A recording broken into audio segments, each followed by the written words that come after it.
Bonjour à vous et bienvenue à notre programme de la palabre traditionnelle chez les Bantous. Une femme est-elle obligée d'aller en mariage? Toujours chez les Bantous. Pour en débattre, nous recevons ici M. Obamebe Urbain, qui est orateur de grande date, et c'est avec lui que nous allons discuter. Monsieur Obamebe Mbolo. Mbolo. Voilà. Merci d'avoir accepté notre invitation. Merci. Première question.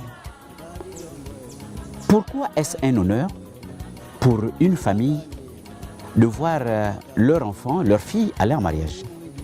C'est un honneur pour une famille de voir leur fille aller en mariage. Il y a multiples raisons. Je vais prendre par exemple toi qui vas planter les arbres. Quand ces arbres-là produisent, le jour où tu pars prendre les fruits de tes arbres, tu peux être comment? Tu vas être content.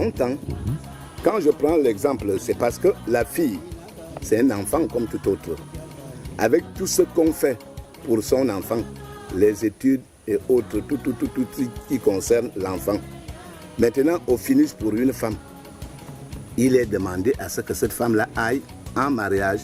Et le jour qu'elle est choisie parmi tant d'autres, ce jour-là, ça ne peut qu'enchanter les parents parce qu'ils vont se dire que, donc, l'éducation qu'on a donnée à notre fille, tout ce qu'on a fait pour elle, les gens, quelqu'un a vu dehors qu'elle était exemplaire. Et il vient demander sa main. Et lorsque vous parlez des nécessités, c'est vrai, je retiens la procréation, faire des enfants. Est-ce qu'on peut citer un autre exemple dans le sens des nécessités de voir sa fille aller en mariage? C'est vrai, agrandir la famille, faire des enfants. Oui. Est-ce que d'abord, quand quelqu'un, comme nous avons dit au début, je vous ai dit que, effectivement, vous faites bien de me le rappeler, que le mariage n'était pas une obligation, mais une nécessité. Parce qu'il est demandé à chaque femme. Pourquoi dit-on que l'homme quittera sa famille, son père et sa mère, et pour s'attacher à sa femme? Et tous deux deviendront une seule chair. Une seule chair. C'est pour nous faire comprendre que, quel que soit le temps, quel que soit le moment, quel que soit le bagage intellectuel, la femme doit aller en mariage et aller former sa famille. C'est clair. Finalement, que doivent faire les parents ou que font les parents pour préparer cette jeune fille finalement à atteindre cet objectif dans la vie courante? Voilà, dans la vie courante. Dans ce cas-là, je vais parler de l'éducation de base. Parce que l'école, on met un peu l'école à part, c'est l'intellectualisme.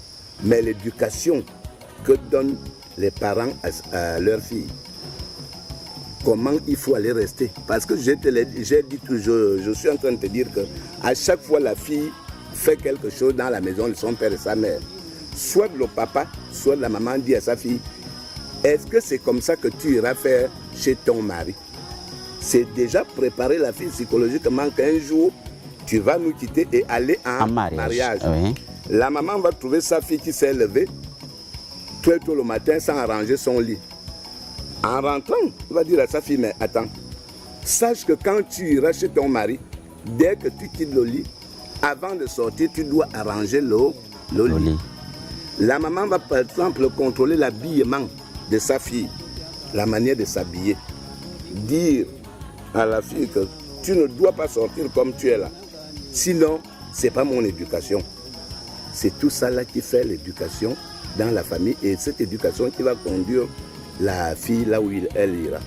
Est-ce que ça veut dire aussi que, puisque la femme doit aller en mariage, est-ce qu'elle n'a pas le choix d'y aller ou de dire « ça ne m'intéresse pas le mariage » ? Je crois que la décision... Est-ce qu'il y a un choix? Elle a le choix.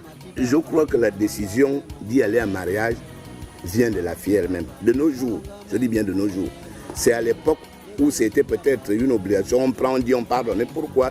Parce que papa a un problème qu'il veut régler, le grand frère veut se marier, etc., etc. Mais de nos jours, je crois que la fille a un choix pour son mariage. pour son futur époux, s'il faut dire ça ainsi. Oui, c'est-à-dire que je voudrais savoir, est-ce que il peut arriver qu'une fille dise que ça ne m'intéresse pas le mariage, malgré l'éducation que les parents me donnent ou me faire penser à vivre dans un foyer. Est-ce qu'elle a le privilège de choisir de ne pas y aller dans un foyer? Je ne pense pas qu'elle peut dire je ne vais pas en mariage pour dire. C'est ce qu'elle constate. Une fille peut avoir un homme, vous comprenez? Une fille peut avoir un homme, ils peuvent même vivre ensemble, comme cela est le cas aujourd'hui. Tu vois une fille au boulebès, le lendemain elle est chez toi, elle amène déjà ses habits, vous vivez ensemble. Mais si, pendant ce séjour-là, la fille constate que ça ne sied pas, c'est-à-dire les habitudes ne conviennent pas, oui. Mais elle est libre de dire que je ne pars pas, ça ne m'intéresse pas. Mais le dire dans un sens, je ne sais pas quoi, que oh, le mariage ne m'intéresse pas, je ne vais pas aller en mariage, ce n'est pas digne d'une fille. Oui, l'autre réalité montre que la vie du couple n'est pas à la portée de tous. Aller en mariage, qu'en pensez-vous? Est-ce qu'on peut dire que c'est une chance? Effectivement, le mariage est aussi une chance, d'un côté. Et tu comprendras que ce ne sont pas tous les pygmées qui ramènent le miel de la brousse pour le village. Ça veut dire quoi? Ça veut dire que ce ne sont pas toutes les filles qui peuvent aller en mariage, parce qu'il y a des critères. Je prendrai un exemple, nos sœurs qui marchent avec des robes transparentes, où tu vois tout est dehors. Tu comprends ce que je dis? D'autres qui passent tout leur temps dans les bars. Est-ce que vous voyez? C'est-à-dire, du matin au soir, elle est là dans un bar. Je crains fort que ces gens-là trouvent le mari. Ou les maris. Je crains fort. Parce qu'il y a des choses que nous voulons que nos femmes fassent, d'autres nous n'en voulons pas. Maintenant, le souhait des parents, effectivement, c'est de voir leur fille aller en mariage. Mais finalement, il peut arriver que la jeune fille est en train de prendre de l'âge. C'est une inquiétude pour les parents. Que peuvent faire les parents? La jeune fille qui est en train de prendre de l'âge, inquiétude pour les parents, c'est vrai. Mais il faut aussi savoir que, comme nous l'avons dit, que c'est un problème de chance. On peut aussi être là, on peut prendre de l'âge, mais après aller en mariage. Mais l'inquiétude aussi pour les parents doivent, d'abord, c'est le conseil, montrer à leur fille l'importance d'aller en mariage. Pour dire que ce que tu dois aller, le nombre d'années que tu dois aller faire, étant déjà marié, ça te passe déjà ici, ça donne de l'inquiétude aux parents. Maintenant, ces mêmes parents peuvent essayer de consulter des gens qui leur sont proches, qui peuvent leur servir de... On peut parler des démarcheurs. Bon, démarcheurs... pas dans le sens littéral. Oui, pas dans le sens... littéral, voilà. Démarcheurs dans un sens typiquement familial. Voilà. Dans un cadre restreint, oui. Parce qu'il est arrivé autrefois que t'attends un mariage dans un village voisin. Il voit un jeune garçon qui a un comportement...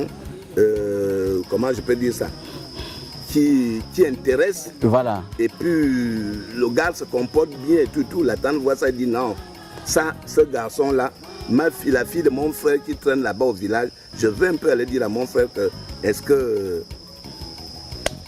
on ne peut pas faire quelque chose. Ces mariages-là existent. Effectivement. Ça existe. Que ta tante est en mariage ou toi, un ami à ton père a beaucoup aimé ton père et tu es né, tu as le comportement, ton père dit vraiment, pour que cette amitié-là continue, il vaut mieux que ma fille vienne épouser ce garçon-là parce qu'il est de bonne moralité. C'est clair donc que les parents s'inquiètent, essayent de faire ce qu'ils peuvent faire, mais maintenant pour revenir à l'intéressé, la jeune fille, quels sont les efforts pratiques qu'elle devrait faire aussi quand même pour être quand même plus ou moins sollicitée? Les efforts pratiques, c'est ce qu'on a dit là. Ça doit d'abord partir du comportement, de la manière dont elle se comporte. Dans notre éducation, nos parents interdisaient à nos sœurs de ne pas porter les habits qui sont façon. C'est un aspect. Tu vas rencontrer ici dans Libreville une jeune fille qui porte une robe que si vous jetez ma Bible là par terre, elle ne peut pas se courber pour prendre. Parce que tout ça là, sera dehors. Toute sa nudité. On va voir ses sous-vêtements. Vous allez trouver, comme je venais de le dire déjà plus haut, qu'il y a des filles qui ont donné tout leur corps à la boisson. Qu'est-ce qu'une fille qui passe tout son temps au bar peut mieux faire dans un foyer? Il y a d'autres qui vont, elle oublie l'éducation qu'on lui a donnée, l'éducation de base, elle arrive, son beau-père, c'est un chiffon, sa belle-mère, c'est un chiffon, disons la famille de son gars ou son mari, s'il faut appeler mari, c'est le chiffon. Comment une fille comme ça peut trouver le mari alors que pour que ton fils aille doter une fille, ça vient de vous et de votre femme. C'est vous, le noyau, qui dit au fils que non, ça fait longtemps que vous avez la pauvre fille de M. Obamebe. Il est temps que nous partions voir M. Obamebe pour faire du sérieux. Maintenant, si ma fille passe tout son temps à vous insulter, vous qui êtes le père du garçon, elle attend quoi de ce mariage? Rien du tout.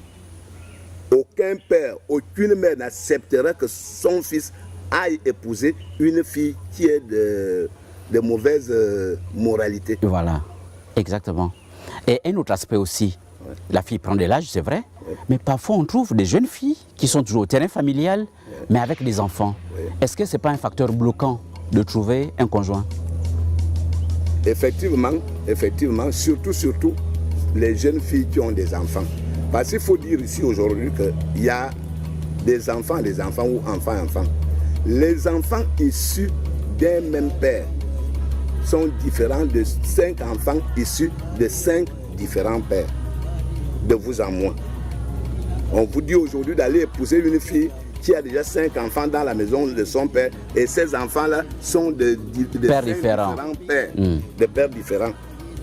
Je crois que vous allez d'abord bien réfléchir avant de vous engager. Même s'il y a des cas qui partent quand même en mariage. Bien sûr. Mais ça fait réfléchir. Ça fait réfléchir. Ces cas-là, quand elles partent en mariage, la réflexion a été longue. Ils ont vu dans tous les contours pour arriver à la conclusion, à la décision finale. Pour la sortir de sa maison familiale. Oui. Voilà. Et tu vois même ce genre de mariage, moi qui ai l'habitude de marier dans les mariages coutumiers, parfois les femmes murmurent derrière quelle équipe de football. Quelle équipe de football? Qu'est-ce qu'ils appellent l'équipe de football? C'est les enfants que la femme là amène.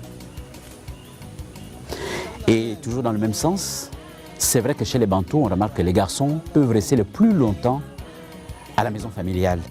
Mais lorsqu'on est confronté à une jeune fille qui ne va pas en mariage, elle a le privilège aussi de rester au terrain familial. Pourquoi pas? Il faut comprendre, nous sommes des Bantous. Et je vais toujours prendre l'exemple chez moi au nord. Nous avons l'habitude, même moi je le fais, je ne suis pas épargné de ça. Nous avons l'habitude de dire à nos garçons que ici, c'est votre village. Encore plus, on appelle ça élique. Tu sais que quand tu fais les garçons, ce sont ces garçons-là qui vont rester au village. Donc on dit souvent, ils vont rester éliques. Mais une fois que tu as dans le groupe de tes enfants une fille, la première idée qui te vient en tête, c'est que cette fille-là, tôt ou tard, quel que soit son bagage intellectuel, quelle que soit sa richesse, un jour, elle peut prendre la décision de partir. Maintenant, vu le temps mis dans la maison de son père tel qu'elle n'a pas encore trouvé, mais ça amène beaucoup de problèmes, hein, mon très cher frère. Ça amène des problèmes. Vous avez déjà été dans la maison où il y a la femme de votre fils et les sœurs de votre fils. Mais c'est une guerre terrible. Effectivement. Quand la femme du fils, du frère finit de balayer, c'est à ce moment-là que la sœur vient mettre la saleté. Dès que la belle sœur va parler, c'est un problème. Elles arrivent même jusqu'aux chaussures, aux robes. Ah, on sent que mon frère a déjà pris l'argent. Regarde celle qui sort là, elle a déjà une nouvelle chaussure au pied. La logique voudrait que la fille quitte la maison de son père, aller vivre avec son copain et laisser ton fils dans la maison parce que ton fils est chez lui. Elle doit aller chez elle. Voilà pourquoi certaines belles sœurs disent aux sœurs de... Aux femmes de leur frère. Certaines femmes disent aux sœurs de leur frère que je fais la loi chez mon mari, dans le village de mon mari. Oui. Toi, vas en mariage, tu iras faire la loi dans le village de ton mari. Effectivement. Mais entre nous, Monsieur Obambe, Oui. c'est vrai que la femme doit aller en mariage. Mais avez-vous fait le constat quand même que parfois, il y a plus de femmes que des hommes? Effectivement. Même quand vous regardez le taux de natalité, si vous allez au Chi de Libreville tout de suite, on va vous dire que cette nuit-là, il y a eu peut-être 30 filles qui sont nées. Dans l'ensemble, il n'y a que 2 ou 3 garçons. Voilà. Nous sommes des Bantous. Oui. Est-ce que la polygamie n'est pas une option pour régler ce problème? La meilleure option. Parce que pour que tout le monde soit occupé, il y avait les statistiques, je pense que c'est en 1900, je ne me rappelle plus la date qu'on avait fait au Gabon.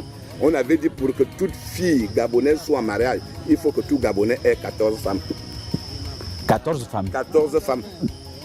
Je prends un exemple d'un type Yem qui avait 14 femmes. Hein. 14 bien compté dans sa concession, 14. Maintenant, concrètement, que conseillez-vous aux jeunes filles, Par rapport aux jeunes femmes, à cette option? Parce que parfois, il y a celles qui comprennent, il y a celles qui pensent que non, nous sommes au 21e siècle, c'est un homme, une femme. Le conseil que moi je donnerais, hein, pour trouver gain de cause, vaut mieux accepter la polygamie. Comprenez? Au 21e siècle. Au 21e siècle. C'est possible. Parce que un vaut mieux que 0. Vaut mieux avoir un homme, même si tu es dans la polygamie, que d'être seul. Au 21e siècle. Parce que si on laisse ces filles-là, comme ça là, c'est la débandade. C'est la débandade totale. Mais les hommes vous diront aussi, c'est vrai que nous parlons des femmes qui doivent aller en mariage, mais parfois les hommes vous diront n'ont pas de capacité de gérer ce genre de dossier. Oui, c'est parce que nous sommes déjà à nos jours. Oui. À l'époque de nos grands-parents, ils avaient des moyens. Ils n'avaient pas de moyens, ils se nourrissaient de leur cacao, de leur café, de leur champ. Mais ils arrivaient à avoir 10 femmes. Oui, c'était peut-être l'environnement aussi. C'est l'environnement et comme aujourd'hui, les gens mettent beaucoup trop l'accent sur l'argent, tout le monde va demander. C'est ce qui fait en sorte que quand tu regardes ton maigre salaire, tu te dis, mais si j'ajoute une deuxième, une troisième, mais essayer n'est pas faute. Hein. Essayer n'est pas faute. Mais c'est l'option. Voilà. Mais sinon, ils risqueront de mourir comme ça. Et que les femmes comprennent, quelqu'un disait que les Bantous ne sont pas infidèles, mais ils sont polygames. Non, les Bantous ne sont pas infidèles. Les Bantous sont polygames. Et je vais vous dire une chose. Quand, à l'époque de nos grands-parents, quand nos grands-parents épousaient 3, 4, 5 femmes, chaque femme avait une spécificité. Pourquoi? Parce que son point dominant, il y avait une qui savait très bien préparer. Le jour qu'elle a préparé, hein, tout le monde, tu lèches les doigts. Oui. Tous ceux qui viennent là ne veulent plus retourner. L'autre était pour uniquement la réception. C'est-à-dire, elle s'est organisée quand le mari reçoit. Et dis-toi, tu me mérites. Ça fait 2. L'autre était là quand le mari se déplace pour aller dans un village, en voyage. C'est celle-là qu'elle amène. Parce que c'est que quand elle va arriver là-bas, elle n'a pas la maladie de la bougeotte. Là où il y a son mari, elle est là. Donc, il n'y a pas même à craindre que quelqu'un va me l'arracher. L'autre était là que quand son mari veut se défouler la nuit, veut bien passer la nuit, tu comprends dans le sens que je parle. Quand elle vient prendre son mari, tu penses que tu es au pays de Dieu. Elle était là. Donc il y avait des spécificités. Chaque femme avait vraiment son point fort. Et c'est comme ça. C'est clair. C'est clair. Et aujourd'hui, de nos jours, l'homme ne fait pas exprès d'aller prendre une deuxième, troisième, quatrième femme. Mais que la première femme pose la question que, mais qu'est-ce que je ne fais pas? Ou bien qu'est-ce que je fais de mal pour faire que mon mari parte ailleurs? Mon mari parte ailleurs. Elle réfléchit. Quand tu vas amener la deuxième aussi doit poser la même question. Mais je suis un peu étonné quand je vois la troisième femme venir faire la jalousie à la quatrième femme. Oubliant qu'il y avait 1, 2, toi tu es venu en troisième position, c'est toi qui viens faire la jalousie. Que la quatrième ne doit pas rentrer. Donc, en gros, la polygamie est une option formidable. Une option formidable. Ce n'est pas, comment je peux dire, c'est pas un obstacle. Et quelqu'un me disait même que les Occidentaux, sous d'autres cieux, expérimentent cette façon de faire, la polygamie, qui a fait ses preuves. La polygamie. Est-ce que c'est le bantou que tu es? C'est pas toi qui avais amené le nom polygamie? Cette appellation-là, ça vient du blanc. Si le blanc a su que la polygamie avait sa place. Il expérimente. Il expérimente. Merci, monsieur Obamebe. Finalement, l'objectif, effectivement, pour une famille, comme on disait, la femme doit aller en mariage. Mais parfois, si certaines femmes restent toujours au terrain familial, on a découvert parfois que c'est la personnalité de la femme. Qu'en dites-vous? La personnalité de la femme, son instruction, sa haute personnalité. Oui, c'est l'un des facteurs. C'est l'un des facteurs parce que il faut dire les choses telles qu'elles sont, les choses telles qu'elles sont. Nous perçons les yeux au colibri pour que les bananes mûrissent bien derrière les maisons. Une femme qui est de haut standing, les hommes ont peur d'aller auprès d'elle. Même dire bonjour. Même dire bonjour. Parce que moi, Urbain Obamebe, bel homme que je suis, quand je vois une femme qui a déjà une voiture Touareg, mon frère, je ne peux pas m'approcher d'elle. Parce que je sais que de Rio au PK7, il faut 20 000 francs de carburant pour que cette voiture-là démarre. Je ne m'approche pas d'elle. À plus forte raison, quand tu arrives, tu essayes, tu prends courage. Quand tu arrives, tu vois que rien que sa ménagère a un salaire qui dépasse ce que toi tu gagnes en tant que fonctionnaire. Quand tu regardes dans son parking, tu te dis c'est pas mon niveau. Tu es obligé. Et si 1, 2, 3, 4, 5 personnes, voire 10 pensent comme ça, elle peut finir à ne pas aller en mariage. Quel conseil vous pouvez donner à ces gens de dames? Dans l'objectif d'aller dans un foyer. Dans l'objectif d'aller dans un foyer, c'est leur dire que de ne pas considérer leur niveau de standing, oui. de ne pas comparer ça au mariage. Parce qu'elle doit penser qu'elle reste femme. Et l'homme reste le chef. Et l'homme reste le chef. Et la finalité de la femme, en toute honnêteté, chez nous les Bantous, c'est que la femme doit aller en mariage. L'homme reste... entendre les cris de joie. L'homme sait que vous êtes né avec 10 filles, machin, toutes les filles là vont partir et tu resteras dans la maison de ton père. Et aujourd'hui, l'homme reste le chef. Quel que soit ce que la femme est. Hein? Monsieur Obamebe, la femme doit aller en mariage. Nous sommes d'accord. Chez les Bantous, c'est un grand privilège, c'est un honneur. Maintenant, les femmes prennent toujours de l'âge. Elles sont toujours au terrain familial. Est-ce que l'espoir reste toujours permis jusqu'au bout? Le mariage est aussi un problème de chance. On peut avoir espoir, mais la confiance n'exclut pas le contrôle. Ça ne nous empêche pas de commencer à avoir des soupçons que est-ce que celle-là irait encore en mariage. Et il peut s'avérer que par la grâce de Dieu, elle trouve un mari, mais il ne faut pas que nous oublions qu'il y a quand même un âge requis pour qu'une femme ait un mariage. Ça varie à la rigueur de 25 à 35 ans. Entre 25 et 35 ans, une femme devrait déjà être dans son foyer. Sinon, c'est compliqué. Sinon, c'est compliqué. Parce que dépasser cet âge-là, encore plus si elle a déjà rempli les enfants dans sa famille. Avec plusieurs papas. Avec plusieurs papas. Quand tu vas épouser une femme comme ça, il y a beaucoup de questions. Tu te poses beaucoup de questions. Est-ce qu'avec moi, elle fera encore des enfants? Et ne nous voilons pas la face. Tu sais que les couples sans enfants, chez nous les Bantous, ça cause trop de problèmes. Parce que chacun veut faire, quand tu regardes derrière, tu vois ta progéniture. Tu sais que les derrière sont assurés.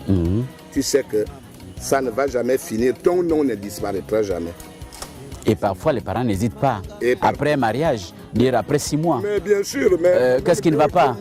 Qu'est-ce qui ne va pas? Chez nous, dans le corps de garde, on te dit, mais attends, comment vas-tu avoir un arbre, une rangée derrière ta maison qui ne produit pas les fruits? Il parle déjà de ta femme. Parce que tu sais, dans nos corps de garde, on parlait en parabole comme Jésus. Ils ne sont pas obligés de te dire que monsieur X, Pierre, ta femme là, depuis là, pas de grossesse. Non. On te dit comme ça que mais je ne sais pas quel arbre fruitier que tu vas garder aussi longtemps sans avoir les fruits, sans produire.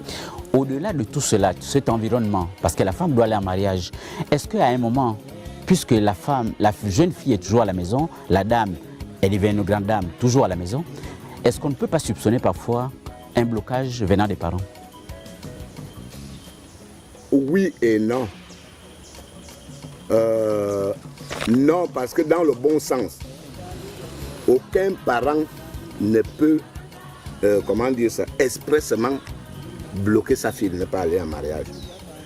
Oui, pourquoi? Parce que autrefois, dans les familles où les parents n'ont eu que des filles, là-dedans, on initiait une fille qui devrait rester au village comme un garçon, de peur que la porte de ta maison ne se ferme pas. Et c'est là où on parle de filles consacrées. Et c'est là où on parle de filles consacrées. Pour ça, ça peut être, voilà pourquoi ça peut être un blocage des parents. Mais le souhait des parents, dans un sens propre, c'est de voir sa fille partir en mariage. S'asseoir que les étrangers qui sont devant là, c'est toi qu'ils sont venus regarder. C'est chez toi qu'ils viennent. Ils viennent pour demander la main de ta fille. C'est un honneur. Mais si ça a été fait comme ça, que toutes partiront, sauf toi. Est-ce qu'on ne remarque pas une forme de contradiction? Si. Fille consacrée, oui, alors qu'on veut qu'elle parte en mariage. Parce que la jeune fille, est-elle consciente de la situation? Je dis bien, j'ai dit oui et non. Oui. J'ai dit le souhait de tout parent, c'est de voir sa fille aller en mariage. Oui. Mais exceptionnellement, le cas de la consécration, je t'ai pris l'exemple d'une famille où il n'y a pas eu un seul garçon. Oui. Et que quand le grand-père regarde comme ça là, eux qui avaient 4 yeux, toi et moi on a 2 yeux, tu sais ce que j'appelle 4 yeux. Oui. Et il regarde comme ça, il dit non. Si les 10 filles là vont en mariage, le village va disparaître. Le village va disparaître. Donc je fais tout pour qu'une d'entre elles ne parte pas en mariage. Oui. Ça se fait. Et dans ce cas, la dame, la fille, est-elle consciente de la situation? Elle est informée. Parfois pas, parce que c'est vrai, ça fera l'objet d'une prochaine émission. Parce que ces filles consacrées, parfois, sont dotées, partent en mariage, mais reviennent à la maison. Quand elle va en mariage, quand quelque chose comme ça s'est fait, le temps mis dans la maison de son père et sa mère, sans aller en mariage, elle est déjà sifflée. Tu sais, tu peux garder le secret à ta fille, mais pas ta femme. Est-ce que tu me comprends? Maintenant, quand elle décide elle-même que non, moi je suis femme, j'ai envie d'avoir les mêmes honneurs que ma soeur X, ma soeur Y, ma soeur Z, j'y vais. C'est ce genre de fille, quand elle va, ça ne tient pas, elle doit revenir. Voilà. Nous reviendrons là-dessus pour une émission spéciale sur la femme consacrée, okay, parce qu'il faudrait qu'on puisse avoir plus de détails, oui, et que les filles consacrées comprennent effectivement leur statut. Oui. Voilà, nous sommes arrivés au terme de notre débat. Merci beaucoup, M. Ebé. Mais pour la communauté femme, nous vous demandons de faire un résumé de ce sujet. Merci. Bivati avana yemina yene kalu et de société en bana a mina yene kalu akala badure on va dire bonne femme ya bobina et to so tonde wa bo we do mo mina na ne na adima wo kamantim ngeja dima vende wona mina mo yon we kalu wo kiri mabe kabate yon we bo na wo kiri mabe kabate et de morase se be bie masima nan valbe mvamba ngalik na mina ana jomo yenam femme ne jome ya je bia yene bon bia yene va bungu ni bi sumbo ne yon bi to ya ban bo bina be ya je bi lerbe na o tiri o zan be ke alu akal alu se tiabe anevena alu se ki fa menyang et ce qui win et nevena abe enete mbongonete abimete. Merci beaucoup, Monsieur Obamebe, pour tous ces éclaircissements sur cette question. Une femme est-elle obligée d'aller en mariage? Nous avons suivi vos explications et les uns et les autres ont été bien édifiés. Nous vous remercions aussi à vous pour votre fidélité à ce programme. Nous vous fixons rendez-vous pour les prochains numéros.